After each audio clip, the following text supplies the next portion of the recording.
Hello guys, I am Varun Kumar Yadav, English teacher. Today I will teach you direct and indirect speech और narration. ये 12th में बहुत महत्वपूर्ण topic है। इसके लिए आपको 2 अंक मिलते हैं। इसी के बारे में आपको आज संक्षेप में बताए जा रहे हैं। समझिए और प्रयास करिए, इसको हम लोग अध्ययन करें। देखते हैं फर्स्ट ऑफ ऑल इसको पढ़ाएंगे डायरेक्ट स्पीच बोलते हैं। डायरेक्ट स्पीच इनको हम कई नेम से जानते हैं। डायरेक्ट स्पीच भी कहते हैं, डायरेक्ट इनडायरेक्ट कहते हैं, नरेशन भी कहते हैं, स्टेटमेंट भी कहते हैं, कई प्रकार से जानते हैं। लेकिन आज आपको हम बताते हैं डायरेक्ट स्पीच। डायरेक्ट स्पीच किसे कहते हैं? इसमें ये होता है वक्ता के द्वारा कहे गए शब्दों को ज्यों का त्यों व्यक्त करना ही डायरेक्ट स्पीच कहलाता है। अर्थात जो बात हम अपने शब्दों को या अपने जो शब्द बोलते हैं उनको जैसे एज इट व्यक्त करने के लिए इस स्टेटमेंट का प्रयोग करते हैं, जिसे हम डायरेक्ट स्पीच कहते हैं। जैसे he said to me, Ravi is a good boy. ये आपका स्टेटमेंट है, कथन है। किसके द्वारा कहा गया है? रवि के द्वारा, ही के द्वारा। वह उसने कहा he said to me Ravi is a good boy. ये स्टेटमेंट उसने कहा। तो इसके अनुसार हम क्या करेंगे? तो ये जो स्टेटमेंट है इसको इसके जो ओन रियल वर्ड्स हैं, कथन है इसका कि Ravi is a good boy, Ravi एक अच्छा लड़का है। किसने कहा? ही, उसने कहा। तो इस स्टेटमेंट को हम पूरे को डायरेक्ट स्पीच बोलते हैं, क्योंकि इसमें जो वक्ता जो स्पीकर है ही क्या बोलते हैं? स्पीकर। स्पीकर माने होता है वक्ता। जो वक्ता अपना स्टेटमेंट दे रहा है एज इट वैसे ही वाक्यों को बोल रहा है। जैसे मैंने आपसे कहा कि आपको कल विद्यालय नहीं आना है, लेकिन जो मैंने ये बात कही कि आपने डायरेक्ट रूप से कही। आप सेकंड पर्सन आप कहेंगे थर्ड पर्सन से, तो आप अपने पास से कुछ शब्दों का इसमें जोड़ देंगे। कहेंगे सर ने कहा है कल आपको विद्यालय नहीं जाना है। तो इन शब्दों को जो जोड़ दिया वो इनडायरेक्ट हो गया, और जो मैंने आपसे प्रत्यक्ष रूप से कहा वो डायरेक्ट हो गया। इसी में होता है इसी प्रकार से। तो डिफिनेशन ये हुई वक्ता के द्वारा कहे गए कथन को ज्यों का त्यों व्यक्त करना ही डायरेक्ट स्पीच कहलाता है। ठीक है, नेक्स्ट देखिए इनडायरेक्ट स्पीच। इनडायरेक्ट स्पीच इसमें क्या होता है? जो स्पीकर होता है, वक्ता जो होता है, वक्ता के द्वारा गए कथन को ज्यों का त्यों न व्यक्त करके अपने जो सेकंड पर्सन होता है वो अपने शब्दों में व्यक्त करता है थर्ड पर्सन को, तो उसे हम क्या कहते हैं? इनडायरेक्ट स्पीच कहते हैं। जैसे कि किसी को देख लीजिए, चेंज कर रहे हैं इनडायरेक्ट में, ही सेड टू को कर देंगे टोल्ड मी, और ऐसे वाक्यों में कनेक्शन डायरेक्ट का प्रयोग करते हैं। असर्टिव सेंटेंस है रवि इज को बात कर देंगे, changing according to tenses according report, because recording verb said to is past indefinite tense या past tense, there will be past tense, then we change reported speech is को बाद में कर देंगे, विल को ओल्ड में कर देंगे, सेल को शुड में कर देंगे। ये नियम अभी आपको next time changing according tense में बताएंगे। Ravi was a good boy. ठीक है, ये आप समझ लीजिए। अब देखिए किस प्रकार से सेंटेंसों का डायरेक्ट इनडायरेक्ट बनता है। इस प्रकार इतने 4 या 5 सेंटेंस होते हैं, 5 सेंटेंसेस, इनका भी इनडायरेक्ट बनता है। जैसे कि असर्टिव सेंटेंस, उसके बाद interrogative sentence, negative sentence, imperative sentence, objective sentence, इन सब का जो है इनडायरेक्ट बनता है। अब आपको हम बताएंगे सबसे पहले असर्टिव सेंटेंस का इनडायरेक्ट करना। देखिए असर्टिव सेंटेंस का इनडायरेक्ट करना। असर्टिव सेंटेंस का डायरेक्ट बनाने के लिए इसके रूल्स अलग होते हैं, इंट्रोगेटिव बनाने के लिए इसके रूल्स अलग होते हैं। देखिए number 1 assertive sentence. First of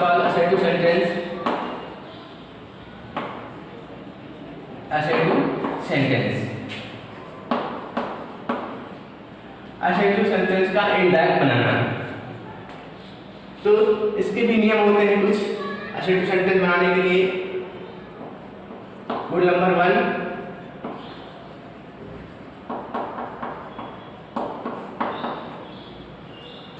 अब असर्टिव में आपको हम दिखाते हैं, सबसे पहले आप समझा दें कि इस रिपोर्टेड स्पीच में कौन से भाग क्या होते हैं, इसे रिपोर्टिंग वर्ब बोलते हैं, इसे रिपोर्टेड स्पीच कहते हैं, इन शब्दों को आप समझाते हैं। देखिए एक मिनट,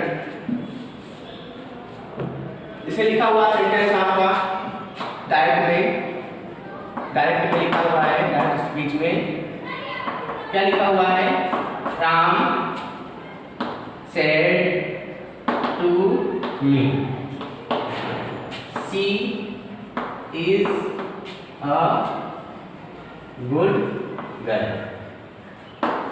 ये आपका स्टेटमेंट लिख दिया। तो इसमें देखिए आपके क्या इसके पार्ट्स होते हैं, इसमें कौन से पार्ट में कैसे चेंजिंग होगी, इसके बारे में जब आप इस पार्ट्स के बारे में जानेंगे कि रिपोर्टिंग वर्ब क्या है, रिपोर्टिंग स्पीच क्या है, रिपोर्टिंग ऑब्जेक्ट क्या है ना, स्टेटमेंट क्या है, इसको आप समझेंगे नहीं जब तक आप इसको चेंज नहीं कर सकते। देखिए अब इसमें कई पार्ट होते हैं। सबसे पहले आप समझाते हैं, ये है आपका रिपोर्टिंग वर्ब, जो आपका ये होता है, ये कहलाता है रिपोर्टिंग वर्ब। क्या कहलाता है? Reporting verb. ये आपका रिपोर्टिंग वर्ब का ऑब्जेक्ट रहता है, ऑब्जेक्ट का काम करता है तो ऑब्जेक्ट कहलाता है। और ये रिपोर्टिंग वर्ब का सब्जेक्ट रहता है, अर्थात सब्जेक्ट कहते हैं, स्पीकर भी हो सकते हैं, तो यहाँ पर सब्जेक्ट, और इसको हम स्पीकर भी कहते हैं। वक्ता, वक्ता कौन है? राम। जो स्टेटमेंट के बारे में कहे वही वक्ता कहलाता है, या स्पीकर कहलाता है, या सब्जेक्ट कहलाता है। तो और देखिए नेक्स्ट, जो भाग इन्वर्टेड कॉमा के अंदर बंद होता है, जो भाग इन्वर्टेड कॉमास के अंदर बंद होता है, इसे हम बोलते हैं रिपोर्टेड स्पीच, रिपोर्टेड पार्ट। क्या बोलते हैं? रिपोर्टेड पार्ट या रिपोर्टेड स्पीच। रिपोर्टेड पार्ट भी कह सकते हैं और रिपोर्टेड स्पीच कर सकते हैं। अब आप समझ गए होंगे। अब नेक्स्ट टाइम आपको चेंजिंग बताया जाएगा कि रिपोर्टिंग स्पीच, अगर रिपोर्टिंग वर्ब दिया हुआ है तो ऑब्जेक्ट के अनुसार चेंजिंग कैसे करेंगे, प्रोनाउंस में, सब्जेक्ट के अनुसार कैसे प्रोनाउंस चेंज होगा, और टेंस में चेंजिंग क्या होगा, सब इसी के अंतर्गत आपको हम बताते हैं। देखिए ये समझिए, ओके जी। नेक्स्ट देखिए, आपको इसके रूल्स भी होते हैं। असर्टिव में कुछ सेंटेंस ऐसे होते हैं, असर्टिव आप लोग जानते हैं 2 प्रकार का होता है, इसको बता देते हैं। असर्टिव सेंटेंस 2 प्रकार के होते हैं, एक अफर्मेटिव,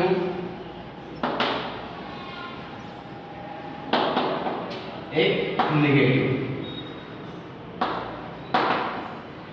इसको अफर्मेटिव को हम पॉजिटिव सेंटेंस हो सकते हैं, है ना, और नेगेटिव सेंटेंस आप आइए तो इसके 2 पार्ट हो जाते हैं।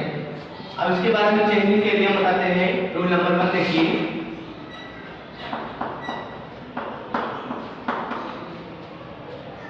रूल नंबर 1 है यह रिपोर्टिंग वर्ब।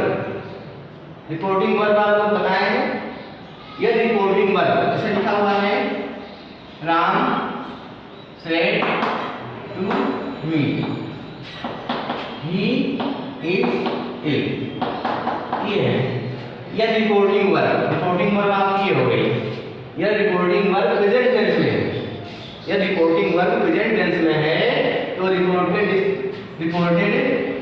स्पीच के अनुसार देखिए, तो प्रेजेंट टेंस के अनुसार अगर ये रिपोर्टिंग वर्ब प्रेजेंट टेंस में है या फ्यूचर टेंस में है, तो रिपोर्टेड स्पीच के भाग के टेंस में कोई परिवर्तन नहीं करते हैं। पहला नियम, यह रिपोर्टिंग वर्ब प्रेजेंट टेंस में हो या फ्यूचर टेंस में हो, तो रिपोर्टेड स्पीच के पार्ट में कोई चेंजिंग, टेंस में कोई चेंजिंग नहीं होती है। ये फर्स्ट नियम आपका समझना है कि यह रिपोर्टिंग वर्ब से यहाँ पर प्रेजेंट टेंस आ जाए, यहाँ पर फ्यूचर टेंस आ जाए, तो यहाँ पर रिपोर्टेड स्पीच के टेंस के भाग में कोई परिवर्तन नहीं होता है। और यहाँ पर रिपोर्टिंग टेंस में कोई परिवर्तन नहीं होगा, लेकिन प्रोनाउंस में चेंजिंग हो जाएगी, ये आपको ध्यान रखना है। ये सब टेस्ट अभी आपको पढ़ाएंगे नेक्स्ट वीडियो में, देखते रहिए। तो समझिए, तो हमारा नियम है, मैंने आपको नियम बताया कि यदि रिपोर्टिंग वर्ब प्रेजेंट या फ्यूचर टेंस में हो तो रिपोर्टेड टेंस में कोई परिवर्तन नहीं करते हैं, लेकिन यहाँ पास्ट टेंस में भी यहाँ परिवर्तन हो जाएगा। तो देखिए किस प्रकार नहीं करते हैं। तो लिखा हुआ है Ravi says he is ill. अब देखिए यहाँ पर उसको इंडाइरेक्ट करेंगे तो रवि सेज को हम यहाँ पर सेज रखेंगे, क्योंकि इसका नियम बताएंगे आपको। क्या रिपोर्टिंग वर्ब के बाद सेंटेंस में आर्टिकल ना दिया हो तो रिपोर्टिंग वर्ब को एज इट ऐसे ही उतार देते हैं, तो हो जाएगा रवि सेज। और नॉटेड कॉमास को हटाकर असर्टिव सेंटेंस में कंडीशन दैट का प्रयोग करते हैं, ये कंडीशन दैट का प्रयोग करते हैं। अब ही थर्ड पर्सन है, नो चेंज, क्योंकि थर्ड पर्सन में कोई परिवर्तन नहीं होता है। और यहाँ पर प्रेजेंट टेंस आ गया सेज, इसलिए यहाँ पर रिपोर्टिंग वर्ब में भी कोई चेंजिंग नहीं होगी, तो हो जाएगा ही इज इल। समझ आ गया? यहाँ पे चेंजिंग इसलिए नहीं हुआ क्योंकि यहाँ प्रेजेंट टेंस है। अगर यहाँ फ्यूचर टेंस आ जाए, प्रेजेंट टेंस आ जाए, तब भी इस टेंस में कोई चेंजिंग नहीं होगी, ये आपको पता होना चाहिए। और समझा देते हैं आपको, जैसे प्रेजेंट टेंस में ही विल से,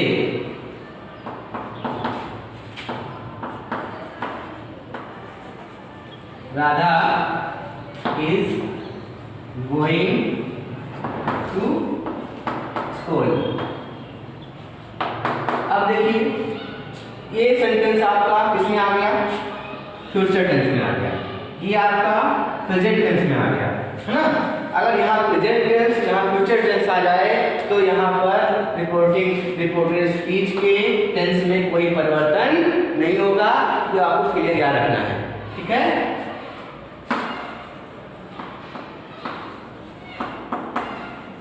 ये आपको ध्यान रखना है। जैसे इसमें हम चेंज करते हैं ही विल से, कॉमा हटाने के लिए असर्टिव सेंटेंस में कंडीशन दैट का प्रयोग करते हैं। ये आपको याद रखना है कि असर्टिव सेंटेंस में कॉमा को हटाने के लिए कंडीशन दैट का प्रयोग करते हैं, जोड़ने के लिए। जैसे as Radha is going to school, as it वैसे उतार देंगे। अब नेक्स्ट नियम देखिए आपका क्या होता है, समझ गए आप लोग।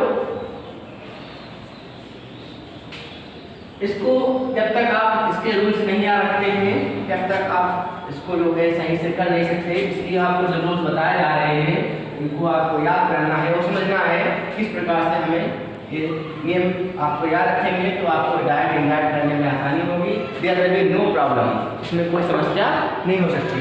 जैसे नेक्स्ट रूल है आपका रूल नंबर 2, इसी के अंतर्गत है आपका, समझिएगा। यदि रिपोर्टिंग वर्ब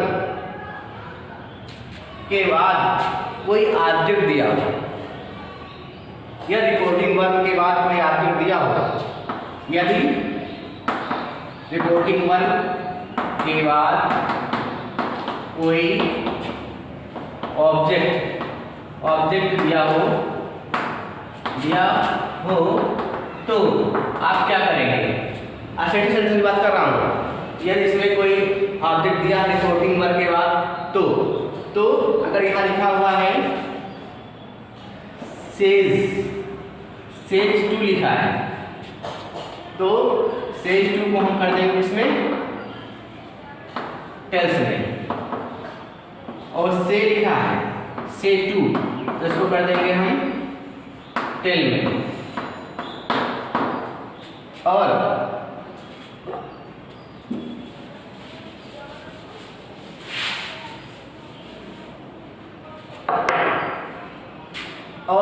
इतना आपको याद रखना है, सेज टू आ जाए तो टेल्स में, से आ जाए से टू आ जाए तो टेल में, विल से आ जाए तो विल से में कर देंगे, है ना। और देखिए, और पास्ट टेंस में, जब पास्ट टेंस में रिपोर्टिंग वर्ब हो और उसके बाद अगर दिया हो तो, जब पास्ट टेंस में हो और उसके बाद अगर दिया हो तो हम क्या करेंगे, सेक टू को कर देंगे हम टोल्ड में, इसमें कर देंगे टोल्ड। ये आपको इतना समझना होगा। किसके लिए एसेटिव सेंटेंस बना रहे हैं डायरेक्ट में। अगर सेज टू आता है इसके बाद ऑब्जेक्ट दिया होगा तो आपको रिपोर्टिंग वर्ब को टेंस में करना है। अगर से टू लिखा हुआ है इसके बाद ऑब्जेक्ट लिखा हुआ है तो आप टेल में कर देंगे, और सेज टू लिखा हुआ है टोल्ड में कर देंगे। इन सब के बाद ऑब्जेक्ट आएगा आपको, क्योंकि टू लगा दिया इसलिए से he says to me, he says to him, he says to him, इस प्रकार ही सेज टू मी, इस प्रकार से आपको ऑब्जेक्ट शब्द मिलेगा। और ऑब्जेक्ट के बाद आप निम्न परिवर्तन करेंगे केवल एसेटिव सेंटेंस में। इंटरोगेटिव में ऐसा नहीं होगा, वहां पर सेज को आज में इंक्वायर्ड में कर देते हैं ना। तो ये आपको समझना है कि एसेटिव में आपको सेज को टेंस में करना है, और सेज टू को टेल में करना है, और सेज टू को टोल्ड में करना है। कब करना है, जब रिपोर्टिंग वर्ब के बाद ऑब्जेक्ट दिया हो तब करना है ना, नहीं तो गलत हो जाएगा आपका। ओके, देखिए हम बता रहे हैं एग्जाम्पल से समझने के लिए, एग्जाम्पल भी समझ लीजिए। अभी आपको हमने बताया है कि किस प्रकार चेंज करेंगे रिपोर्टिंग वर्ब के बाद। तो जैसे लिखा हुआ है आपका, he says to me, they are playing hockey,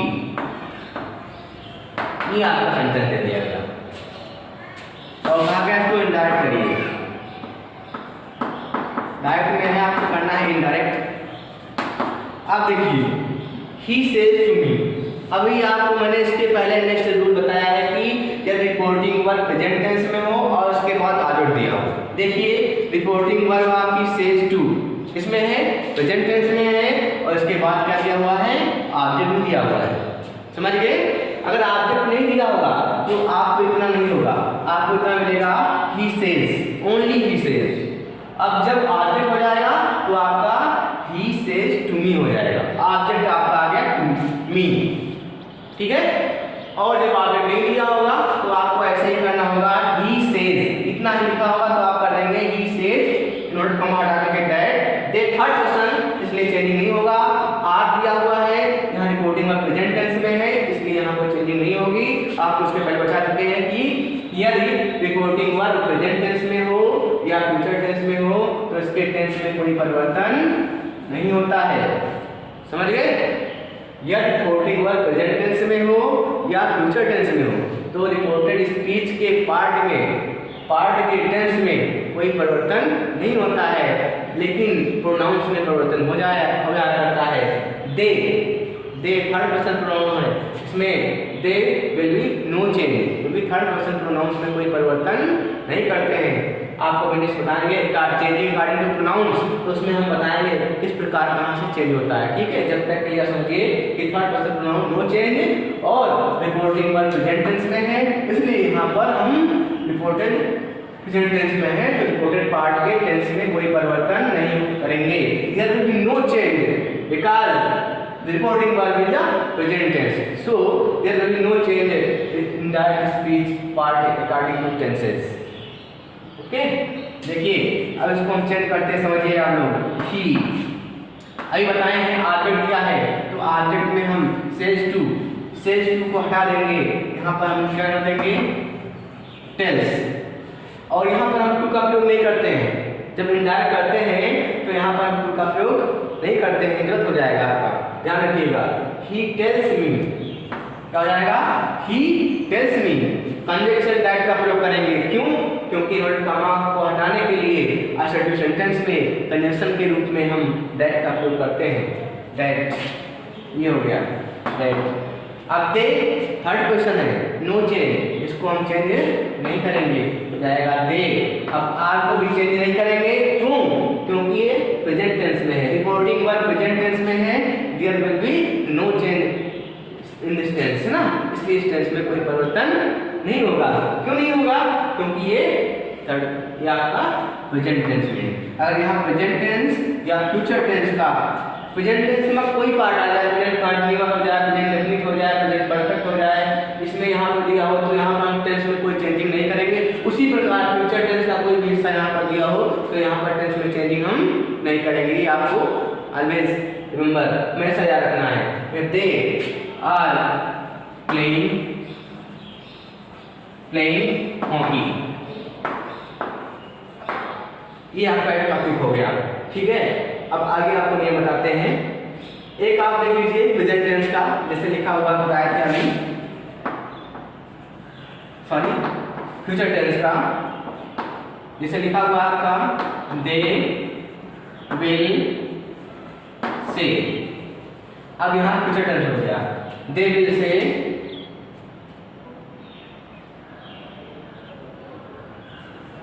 C a good singer.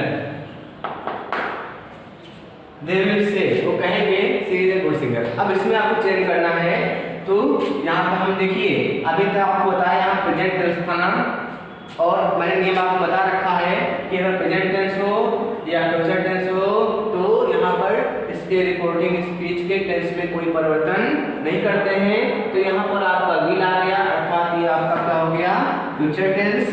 There will be no change in tense according to the rule. तो हो जाएगा दे विल। अब देखिए इसके बाद ऑब्जेक्ट नहीं आया हुआ है, इसलिए हम इसको एज लिख रहे हैं, विल से डैट। अब आप कंडीशन यहाँ पर डैट को याद रखना है, क्योंकि असर्टिव सेंटेंस में इन्वर्टेड कॉमास को हटाकर कंडीशन के रूप में हम डैट का प्रयोग करते हैं। हो जाएगा she is a good singer. अब आप लोग ऐसे कर लेंगे। अब नेक्स्ट रूल्स आपको बताते हैं, देखिए इसी के अंतर्गत कभी कभी इसमें कुछ सेक्शन होते हैं, अपवाद होते हैं और कुछ नियम स्टैटिक होते हैं। जैसे आपको बताया गया यह रिपोर्टेड स्पीच में actual action, universal truth, historical facts आदि आ जाए तो इसमें हम भी कोई चेंजिंग नहीं करते हैं। अगला नियम लिखिएगा, आप लोग बताते हैं समझने के लिए। नेक्स्ट रूल्स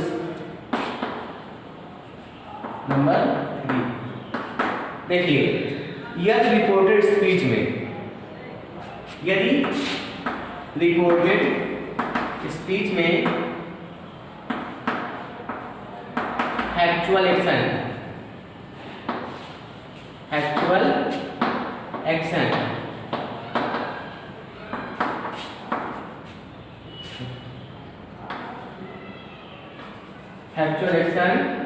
आ जाए,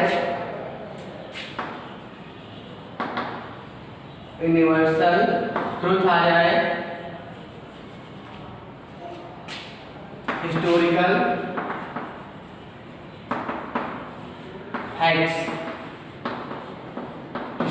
फैक्ट्स आ जाए। कहाँ पर? यह रिपोर्टेड स्पीच में जो भाग इन्वर्टेड कॉमा में बंद रहता है उसके अंतर्गत यह एक्चुअल एक्शन आ जाए, यूनिवर्सल ट्रूथ आ जाए और हिस्टोरिकल फैक्ट्स आ जाए, प्रोवर्ब्स आ जाए। प्रोवर्ब्स माना होता है कहावत, कहावतें आ जाए, आइडियम फ्रेजेज आ जाए।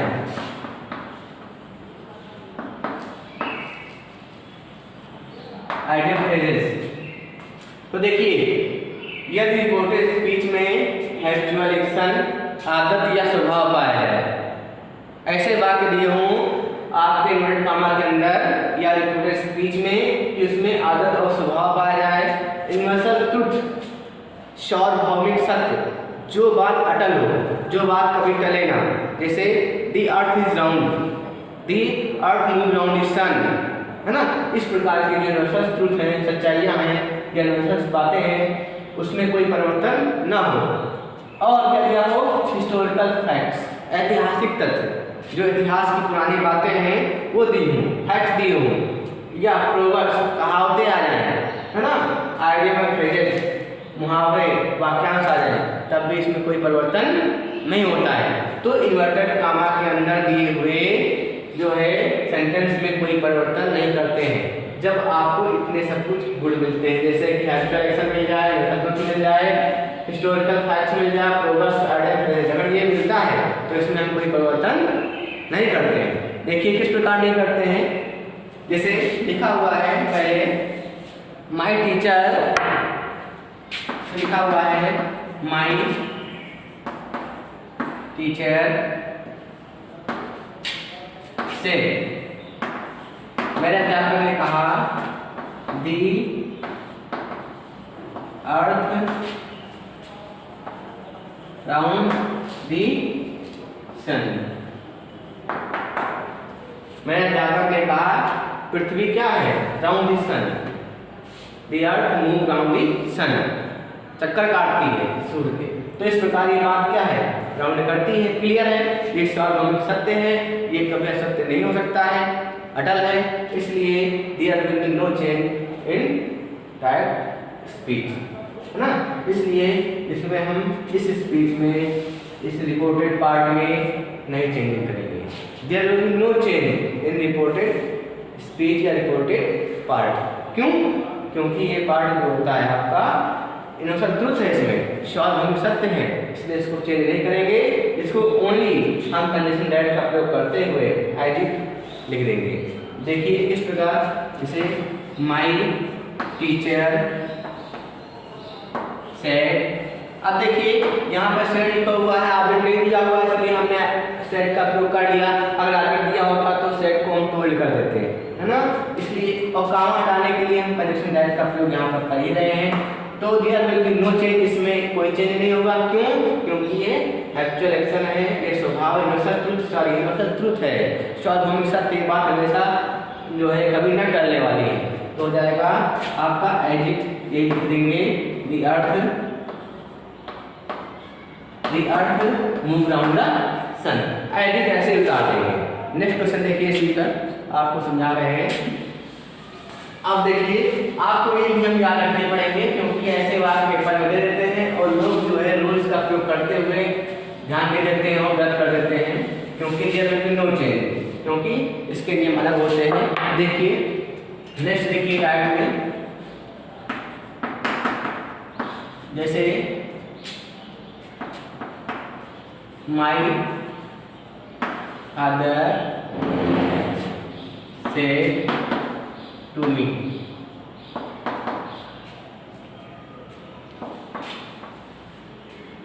honesty is the best policy। मेरे पिताजी ने बताया honesty is the best policy, ईमानदारी सर्वोत्तम नीति है। अब देखिए इस स्टेटमेंट में आपके डायरेक्ट स्पीच में क्या हो गया, ये आपको क्या लग रहा है, honesty is the best policy, एक प्रकार की कहावत है, ईमानदारी सर्वोत्तम नीति है। honesty is the best policy एक प्रकार की कहावत है। अभी आप लोग बता चुके हैं कि यदि इन्वर्टेड कॉमा के अंदर आपको यूनिवर्सल ट्रुथ आ जाए या प्रोवर्ब्स कहावतें आ जाए तो there will be no change in reported speech, reported part. तो यहाँ पर कोई चेंजिंग नहीं होगी, इसको हम एज इट लिख देंगे। क्यों? According to this rule. देखिए अब माय फादर सेड टू आ गया, पास्ट टेंस में है, पास्ट टेंस में है यहाँ पर सेड टू, इसलिए हम इसको टोल्ड कर देंगे। मी कमा हटाने के लिए कंडीशन दैट का प्रयोग करेंगे, that honesty is the best policy, as जो करके उतार देंगे। और एग्जांपल देख लीजिए समझने के लिए, honesty is the best policy. Next देखिए द hermit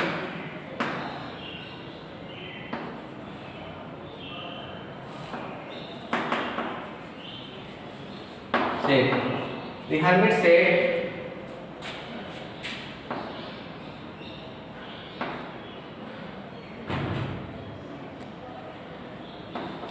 आप लोग करके दिखाइए। The hermit said honesty is the best policy। Sorry वही हो गया, लेकिन कर लीजिए, आप लोग कर लीजिए। The hermit said, hermit माने होता है साधु, महात्मा। hermit ने कहा कि honesty is the best policy। अब वही आपको अभी सिंगल बता चुके हैं, इसी को आप रिवाइज कर रहे हैं, रिवाइज हो गया है। लिख लीजिएगा। द हर्मिट सेड, तो हो जाएगा द हर्मिट सेड, क्योंकि हर्मिट साधु होता है, आपने कहा ऑनेस्टी ये क्या है, द बेस्ट पॉलिसी, अच्छी नीति, तो इसमें कोई परिवर्तन नहीं होगा। ओनली आप कंडीशन दैट का उपयोग कर देंगे, ऐसे ही दैट लगा करके ऐसे कर जाएगा, जरूरी नो पे चाहिए है ना। ये देखिए अरे देखिए माय टीचर सेड, इसी पे एग्जाम्पल बता दे रहे हैं आपको, सब समझ लीजिए। My teacher said to me, देखिए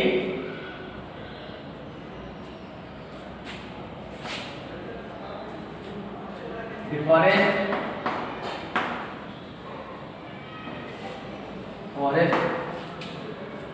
prevent swell erosion. My teacher told me, मेरे अध्यापक ने बताया कि फॉरेस्ट प्रिवेंट सोइल इरोजन, जो जंगल होते हैं वो क्या करते हैं, भूमि के कटाव को रोकते हैं। ये बात क्या है, सत्य है, सही बात है, रियल थिंग है कि जो आपके जो जंगल हैं या पेड़ पौधे जो हैं वो क्या है, भूमि के कटाव को करते हैं, रोकते हैं, क्षरण को रोकते हैं, इसलिए बात भी क्या है, सत्य है। तो क्या है, my teacher told me that, आपको एज इट इसको उतार देना है, क्योंकि there will be no changes, इसमें कोई परिवर्तन नहीं होगा।